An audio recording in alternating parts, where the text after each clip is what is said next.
What's going on, YouTube? This is your everyday winner here with my first Pokemon Wi-Fi battle on this channel.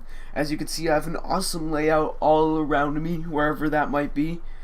And I want to say one thing, that is that this layout is heavily inspired off Blame Truth's layout. So I'm not taking all credit for this layout. I mean, I made it myself, but I was inspired to make a layout like this by Blame Truth. But these battles aren't going to be coming around too often, not going to lie. I mean, I quit Wi-Fi battling a few months ago if you were following me on my old channel, and I decided I wanted to start Wi-Fi battling again. So that's why I have this video out right here. This Wi-Fi battle is against K-Mech, and we will start the battle now. So as you can see, we both have lower tierish Pokemon, nothing too overpowered, nothing OU, mostly UU. I think there's some RU in there. I don't remember what Pokemon are in what tiers exactly, because it's just been so long since I played. But we both end up leading out with an Aerodactyl. So obviously we're gonna both set up our rocks first. He doesn't really have much of a point in setting up his rocks, but he still does anyways. His only real purpose for the rocks is to not let my Aerodactyl be able to switch out, because I don't break my sash. So I'm just gonna keep my Aerodactyl in there till it dies. But he does have a Typhlosion on his team, so I can get some advantage with my rocks off that, so that's why I set up mine. I go for the Stone Edge, I get unlucky and miss it. He goes for the Aqua Tail. It brings me down to 7 HP, my Aerodactyl barely survives, but since it has the sash, it would have survived anyways. So, since I know I'm outspeeding him, I don't know if he didn't put all speed EVs in, or if he just, or if I'm just getting extremely lucky with the speed ties. Either way, I'm outspeeding him. I go for the Stone Edge, it actually hits this time. Brings the Aerodactyl down to his sash. I do get a crit, it doesn't matter since he has his sash. He's going to go for the Aqua Tail again. It is going to hit, and that is going to take down my Aerodactyl. So, it's a 6-5 game right now. I have a lot of options into what I could go into, but I decided to go into Milotic since Milotic can take the most hits from this Aerodactyl. So what I'm going to try to do is, I'm going to try to go for the Scald, I believe.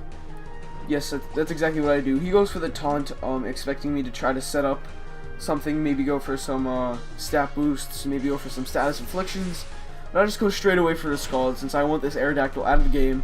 I don't want it trolling around with the sash, because it's gonna die anyways if he sends it back in, because I have my rocks up. So if I was him, I would have gone for the Stone Edge or Earthquake, but also a very safe move going for the Taunt. So now he goes into his Jellicent, his wall of his team. I think Milotic's a better wall, but Jellicent is part Ghost type, so that's really good. My Milotic can't do much to this Jellicent. It does no hidden power electric, but I don't find it to be the most useful in this situation. In the previous battle, I saw that his Jellicent did have Will-O-Wisp, so I switched to my Heracross. Luckily, he does go for the Will-O-Wisp to try to get a status on my Milotic, but Heracross will get the Guts boost from that burn, which is amazing. And this Heracross is scarfed, so I'm going to attempt at just killing as much Pokemon off as I can with the residual damage on Heracross, because I mean my attack is doubled. I'm scarfed, so I'm faster than anything on his team. So I go for the Night Slash on Jellicent. It puts it down to very low yellow. I wasn't too disappointed with that, considering Jellicent is a massive wall. He goes for the Scald. That does a good chunk to my Heracross. He knows to protect, so he's gonna protect to troll around a little bit to try to get some residual damage on my Heracross while I have the burn. So I'm stuck in a Night Slash. I really don't want to switch out because there's not much on my team that could solidly take down this Jellicent, besides maybe Crocodile, but I would rather just take it out with the Heracross, take the more residual damage. I think I have maybe 1 or 2 more turns left in here before I die off to burn, considering that he has no priority on his team. That means 1 more turn, 29 HP. So he goes on to his Haunter. And we were talking on Skype during this battle, and he says that he made a big saving error in this Haunter. That he gave his Haunter the Everstone instead of the Evilite. So he was very discouraged by that. The Haunter would not have lived this anyways. I mean, even with the Evilite, which would boost its defenses, I mean, this is a Guts boosted, scarfed max attack adamant Night Slash from a Heracross. And Heracross is a complete boss, but I'm gonna die off to burn this turn. He's gonna go out into Sceptile. So I decided to go out into Celebi because I'm stupid, and I completely completely forgot about X Scissor. Even though he used it on me in the last battle, I had a feeling that Selby would be a pretty good wall to Sceptile. So I had a feeling Selby would be a good wall, but he has the X Scissor. That's going to obviously OHKO my Celebi. I mean, it's 4 times effective. So now I'm going to go on to my Umbreon. I know my Umbreon can live at least 1 X Scissor from this Sceptile, even with the Rock's damage. That's because Umbreon's defense and special defense is amazing. So, I have 2 options here. I could either go for the Toxic, try to stall out with somebody else, or go for the Yawn and put the Sceptile to sleep. So I decided to go for the Yawn and put it to sleep, hoping he doesn't get the first turn awake. And then next turn, I will go out into Crocodile and destroy the Sceptile, because my Crocodile has crazy attack. So he goes for the second X Scissor. That's going to take on my Umbreon. He's going to fall asleep. I'm going to go out into Crocodile. My Crocodile knows Brick Break, Earthquake, Crunch, and I forget my last move.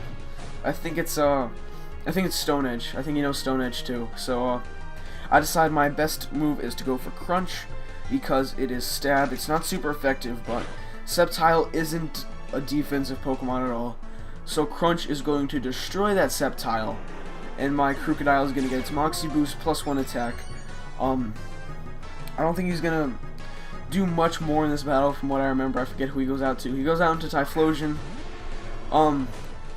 We didn't know, neither of us really knew who was going to win this speed tie. Or I don't even know if it was a speed tie, but he ends up going for the Focus Blast. He wins the speed tie, and Focus Blast hits, even though it has 70% accuracy.